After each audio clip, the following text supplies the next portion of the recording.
Dios les bendiga, hermanos. Soy su hermano en Cristo, José Montenegro. Los saludo bajo la bendición del Padre y Espíritu Santo de Dios. Estamos en este día nuevamente preparándonos para dar la palabra del Señor en esta tarde. Bajo la bendición del Padre y Espíritu Santo de Dios. Vamos a estar orando para que Dios ponga gracia en nosotros y que sea su palabra y no la nuestra la que llegue a los hogares y al que predica también. Amén.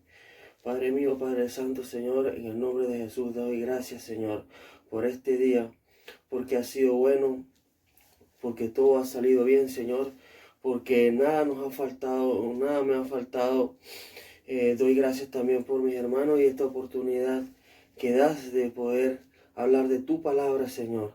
Gracias doy, Señor, porque todo lo que ha venido ha sido para bien.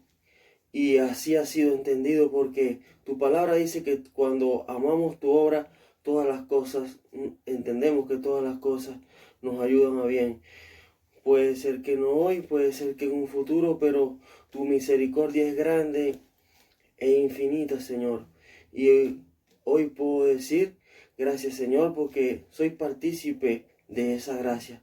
Porque me has llamado, Señor, a servir en tu obra, Señor. Gracias doy, Padre mío, Señor. En el nombre de Jesús. Amén.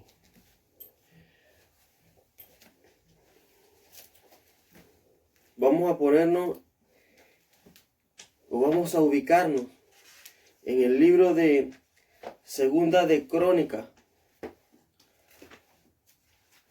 capítulo 30, versículo 10. Para estar dando lectura a la palabra.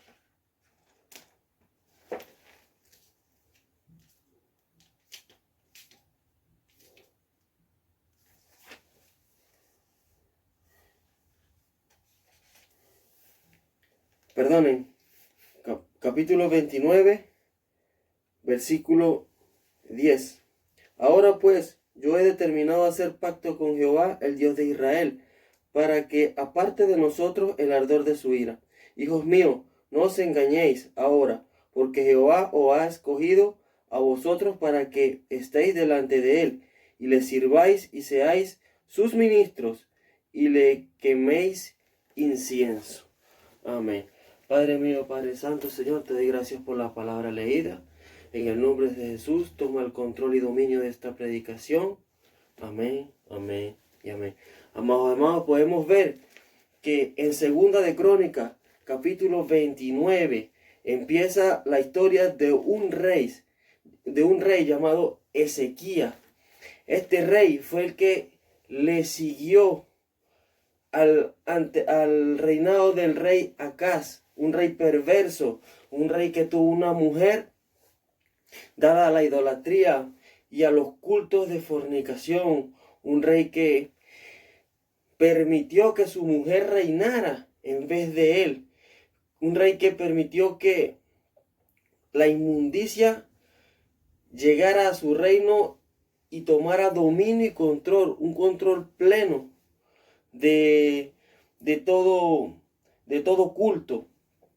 Podemos ver también que esta reina hacía con este rey todo lo que le placía, lo dominaba, lo mandaba, lo gobernaba y daba voces por encima de él, incluso hasta le era infiel.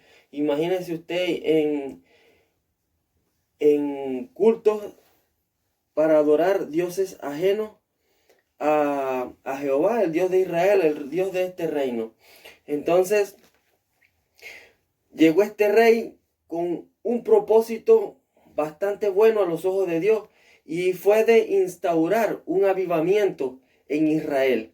Un avivamiento que no fue nada fácil, pero con Dios se hizo todo en su voluntad. Podemos ver que este rey da voces aquí en este capítulo 10, en este versículo 10, para instando a su pueblo para que se arrepintiera y diciendo que Dios nos escogió como sacerdotes y ministros para que demos honra, gloria y todo cuanto su voluntad se quiera manifestar acá en la tierra. Podemos ver que este rey mandó cartas este rey envió cartas a todas las tribus de Israel. Dice la Biblia que desde Dan o desde el norte hasta el sur de Israel, para invitar a todas las tribus de Israel a un arrepentimiento, a que vinieran a Jerusalén a quemar incienso y adorar a Dios. Vemos que este rey partió desde un principio con la visión de volcar todo el pueblo a la presencia y a la gloria del Señor. Restauró el templo, restauró las puertas, mandó a purificar los utensilios para hacer los sacrificios, mandó a los sacerdotes a que se santificaran y se purificaran. Y lamentablemente, hermanos, hoy día en el pueblo del Señor vemos que pasa semejante a lo que pasó acá en esta historia de este rey, que para mí, bueno, en lo personal, tuvo una visión bastante buena, que fue buscar en la plenitud de Dios. Este rey envió cartas y todos se burlaban, muchas de las tribus se burlaron, pero hubo un remanente que respondió el llamado del Señor. Vamos a leerlo y está en el capítulo 30, versículo 10.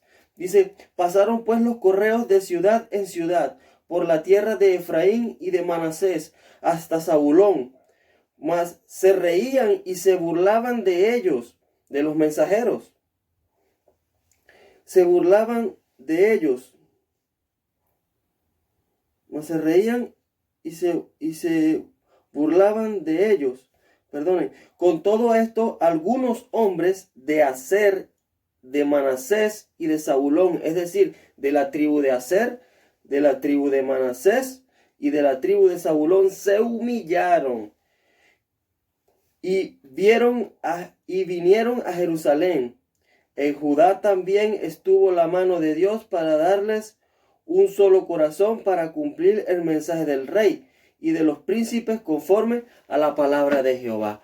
Porque Dios tiene su remanente, hermano, y Dios pone en el corazón de cada quien la motivación, la búsqueda para que vuelquen su adoración a Él.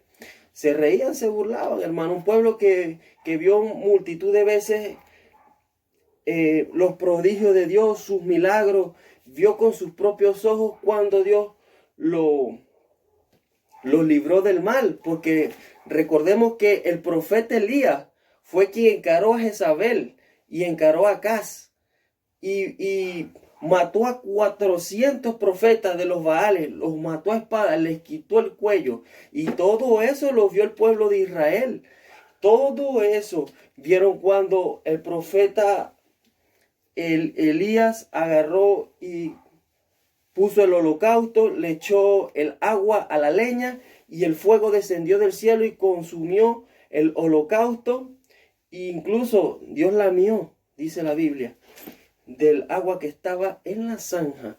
Imagínense usted todo lo que Dios mostró ahí en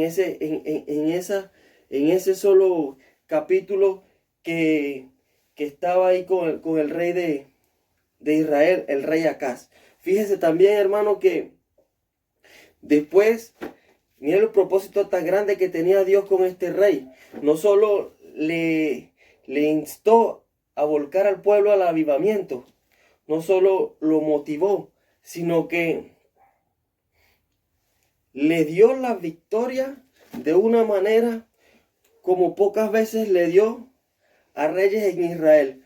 Fíjese usted, acá en el capítulo 32 del libro de Segunda de Crónicas, porque no solo en el libro de Crónicas se habla acerca de este rey, sino también en el libro de Isaías capítulo 36 y 37, pero lo vamos a ver dentro de un momento. Primero vamos a ver acá en el capítulo 32 de Segunda de Crónicas. Dice: después de estas cosas y de la fidelidad del avivamiento que respondió el pueblo de Israel y que se volcaron en una cantidad de sacrificios muy grandes que los sacerdotes que se habían santificado no daban abasto, y tuvo que el rey Ezequías mandara llamar a los de la tribu de Leví, a los sacerdotes de la tribu de Leví, para que juntamente con los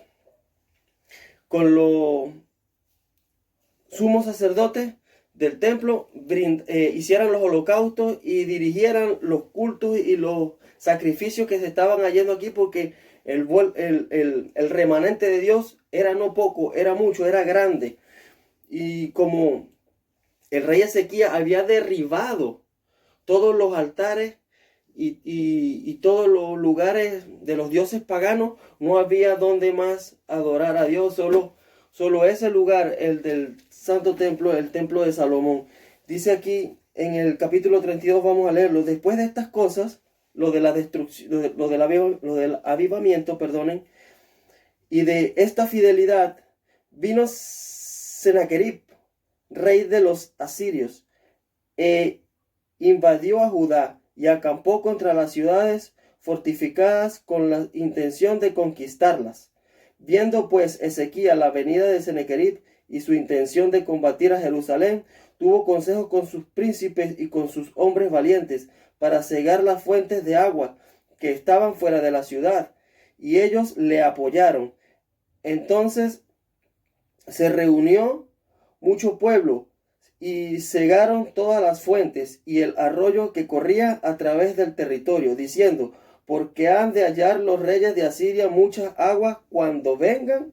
Después, con ánimo resuelto, edificó Ezequías todos los muros caídos, e hizo alzar las torres y otros muros. Por fuera fortificó además a Milo, en la ciudad de David, y también hizo muchas espadas y escudos. Es decir, se armó. Después de que se arrepintió este hombre, se armó de palabra de Dios, se armó para defenderse del enemigo. Lo podemos ver, que es la espada. La espada la conocemos como la Biblia, y que es el escudo, la fe. Lo podemos ver en Efesios capítulo 10, si mal no recuerdo, Efesios 6, no recuerdo bien, pero vemos que la armadura de Dios aquí en este capítulo me hace pensar en la parte espiritual, que el hombre no solo se volcó y se arrepintió, sino que se armó para defenderse de su enemigo, con palabra de Dios y con escudo, con fe. Entonces, seguimos leyendo aquí: esforzados y animados, perdonen, y puso capitanes de guerra sobre el pueblo y los hizo reunir en la plaza de la puerta de la ciudad, y habló al corazón de ellos diciendo, de un discurso de parte de Dios, no tengo duda, lo tomó el Señor, porque dice que le habló al corazón de ellos, le dio en donde podía motivarlos más en su corazón, diciendo: esforzaos y animaos, no temáis, ni tengáis miedo del rey de Asiria, ni de toda la multitud que con él viene, porque más hay con nosotros que con él. Con el rey de Asiria, entiende algo, con el rey de Asiria habían 195,000 soldados, dice en el libro de Isaías capítulo 36 o 37. Yo lo estuve leyendo, pero no quiero ir allá ahora, porque nos vamos a quedar acá un rato más a ver esto. 185,000 soldados. Dice ahí en el versículo 8, con él está el brazo de carne, mas con nosotros está Jehová nuestro Dios para ayudarnos y pelear nuestras batallas. Y el pueblo tuvo confianza en las palabras de Ezequías, rey de Judá. ¿Y cómo no confiar en un hombre que está hablando palabra de Dios? ¿Cómo no confiar en un hombre que habló al corazón? Por eso no me queda duda que Dios lo tomó para dar ese discurso. Dice después que el rey de Asiria envió al copero. Aquí no dice el copero, pero entienda que este hombre se llama, vamos a buscarlo en el capítulo,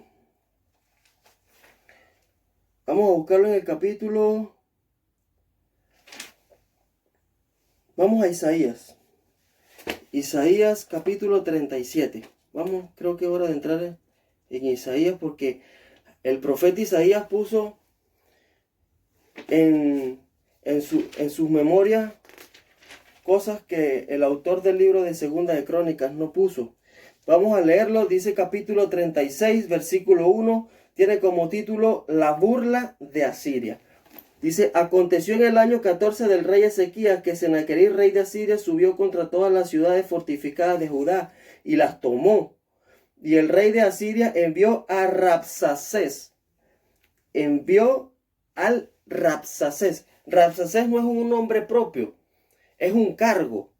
Y ese cargo es el cargo de copero, es quien llena la copa del rey con vino. Envió al Rabsacés, y también significa gran voz o bocón prácticamente. Dice, con un gran ejército desde Laquis a Jerusalén contra el rey Ezequías, y acampó junto al acueducto del estanque de arriba, en el camino de heredad de lavador. Dice más adelante que aconteció pues que cuando el rey Ezequías oyó esto, rasgó sus vestidos. ¿Qué oyó el rey Ezequías? Oyó una blasfemia como nunca antes. Miren, el Rabsacés dijo, entonces dijeron, vamos a leerlo mejor para que, a los cuales dijo el Rabsacés, en el versículo 4, póngase ahí, si lo está leyendo. Dice, decid ahora a Ezequías el rey de Asiria dice así, ¿qué confianza es esta que te apoya? Yo digo que el consejo y poderío para la guerra de que tú hablas no son más que palabras vacías. Ahora bien, ¿en quién confías para que te rebeles contra mí? He aquí que confías en este báculo de caña frágil en Egipto, en el cual si alguien se apoyare se le entrara por la mano y la atravesara. Sí, porque en esta época Israel tenía buenas relaciones con Egipto, pero Egipto estaba débil, es decir, el asirio estaba confiado en que podía fácilmente ganar una guerra contra Egipto y pensaba que Israel estaba confiado para hacer guerra contra Siria en su aliado Egipto, y no era así. Pero seguimos acá, con todo lo que él confía, y si me decís, en Jehová nuestro Dios confiamos, ¿no es este aquel cuyos lugares altos y cuyos altares hizo quitar Ezequías? Y dijo a Judá y a Jerusalén, delante de este altar adoraréis. Ahora pues, yo te ruego que des rehenes al rey de Asiria, mi señor, y yo te daré 2000 caballos, y si tú puedes dar jinetes que cabalguen sobre ellos, ¿cómo pues podrás resistir a un capitán, al menor de los siervos de mi señor? Aunque esté confiado en Egipto, con sus carros y su gente de a caballo, ¿acaso vine yo ahora a esta tierra para destruirla sin Jehová? Jehová me dijo, sube a esta tierra y destrúyela. Entonces dijeron Eliaquim, Senat y Joab al Rabsacés. Eliaquim, Senat y Joab son 3 mensajeros que envió el rey Ezequías para que hablaran con este hombre que decía insultos contra Israel. Era el mensajero, el Rabsacés. Te rogamos que hables a tus siervos en arameo, es decir, en otro idioma, porque nosotros lo entendemos, y no hables con nosotros en lengua de Judá, es decir, en judaico, porque lo oye el pueblo que está sobre el muro. Es decir, este hombre era atrevido, este hombre fue a Israel a amenazar al pueblo de Israel en su propio idioma para que todo el mundo escuchara y temblara acerca de todo lo que este hombre decía. Entonces,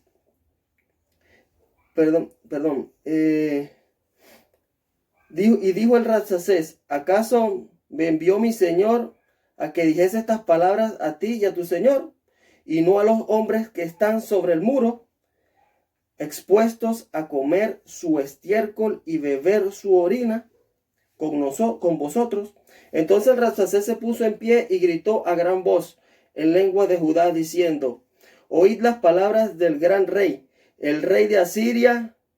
El rey dice así: no os engañe Ezequías, porque no os podrá librar, ni os haga Ezequías confiar en Jehová, diciendo: ciertamente Jehová nos librará. No será entregada esta ciudad, no será entregada esta ciudad en manos del rey de Asiria. No escuchéis a Ezequías, porque así dice el rey de Asiria: haced conmigo paz y salid a mí, y coma cada uno de su viña y cada uno de su higuera, y beba cada uno las aguas de su pozo, hasta que yo venga y os lleve a una tierra como la vuestra, tierra de grano y de vino, tierra de pan y de viña. Mirad que no os engañe Ezequías diciendo: Jehová nos librará. El enemigo, hermano, a veces hace como este hombre llamado el Rabsacés, que tiene este cargo. Te tienta, te hace creer que Dios no es capaz de sacarte de una situación. Por eso hoy día hay hombres que se suicidan. Por eso hoy día hay hombres y mujeres de Dios que se apartan de los caminos porque tienen una deuda, quizás no la pueden pagar. Recurren a una facilidad, a un engaño. Quizás se sienten mal porque cayeron. Pero Dios es bueno y Dios nos levanta, Dios nos perdona. Si pecó, ahí tenemos un abogado grande que nos defiende, que murió por nosotros y por nuestros pecados. Si algo hicimos, perdón pedimos y Él nos perdona porque Él es bueno. Él siempre nos va a perdonar. Así hayamos pecado 100 veces. En el mismo pecado pedimos perdón y eso se borra allá arriba y empezamos nuevamente porque Dios es un caballero. Dios perdona y olvida. Pero es necesario que nosotros dispongamos nuestro corazón a oír la voz de Dios, a arrepentirnos, a armarnos y a avanzar. Es necesario y confiar en Él. Así venga el enemigo y nos vitupere y nos diga en la cara por medio de cualquier otra persona, porque el enemigo no se va a presentar personalmente. El enemigo va a tomar a alguien y va a hacer que esta persona te haga sentir mal, que te acuse. Y no debemos permitir que estas cosas nos debiliten en la fe, porque para eso es la fe. La fe es la certeza de lo que se espera y la confianza. La fe es la certeza de lo que se espera y la confianza de lo que no se ve. Entonces, tenemos que estar ahí siempre revestidos con la armadura de Cristo, ¿no? Pero lo más grande pasó acá cuando dice, mandó el rey Ezequías a Isaías para que intercediera, porque Isaías era el profeta, era quien intercedía entre el pueblo y Dios. Isaías clamó a Dios, Dios le respondió y dijo que le iba a dar una gran victoria. Pero, ¿cómo se la iba a dar? Ezequías no tuvo que sacar ni a un solo hombre. Ezequías no tuvo que sacar ni a un solo hombre, ni con espada, ni con escudo, ni con nada, porque Dios estaba con él. Mire, vamos a leerlo. Eso está en el capítulo 37, versículo 36. Dice así: y salió el ángel de Jehová y mató a 185,000 en el campamento de los asirios. Y cuando se levantó por la mañana, he aquí que todos eran cuerpos de muertos. Entonces Sennacherib, rey de Asiria, se fue e hizo su morada en Nínive. Y aconteció que mientras adoraba en el templo de Nimrod, su dios, el dios de él, un dios inmundo, un dios pagano, un dios que nada que ver con el Dios de Israel, el Padre de Jesús. Mientras él hacía estas cosas, mira, ahí después dice así, léalo: sus hijos Adramelech y Sarecer le mataron a espada y huyeron a la tierra de Ararat. Y reinó en su lugar Asar-Adón, su hijo. Es que la promesa de Dios que Dios le hizo, la promesa que Dios le hizo al rey al profeta Isaías fue que después de matar a estos 185,000, iba a permitir que un espíritu inmundo entrara, espíritu de confusión, espíritu de murmuración, entrara en el rey de Asiria, lo confundiera y él volviera a sus tierras para ser matado a espada. Y la sorpresa que nos relata aquí el profeta Isaías es que lo mataron sus propios hijos. Qué triste, hermano. Hay un historiador llamado, ya lo vamos a leer, hay un historiador llamado, no sé si griego, no sé si lo leí aquí lo quiero compartir con ustedes. Heródoto dice así, vamos a leerlo. El Señor usó la súbita aparición de una plaga muy virulenta para exterminar al ejército asirio. Heródoto relata que el campamento de los soldados asirios fue invadido por ratones. Esto es una reseña que tiene la Biblia ahí como notas, como comentario. Siempre es bueno leerlo. No está de más agregarle algo de historia a la Biblia, siempre y cuando esté acorde. Hermanos, el Señor les bendiga. Espero que espero que el Señor le haya hablado en esta predicación. Dios les despido bajo la bendición del Padre y Espíritu Santo de Dios. El Señor esté con ustedes. Amén.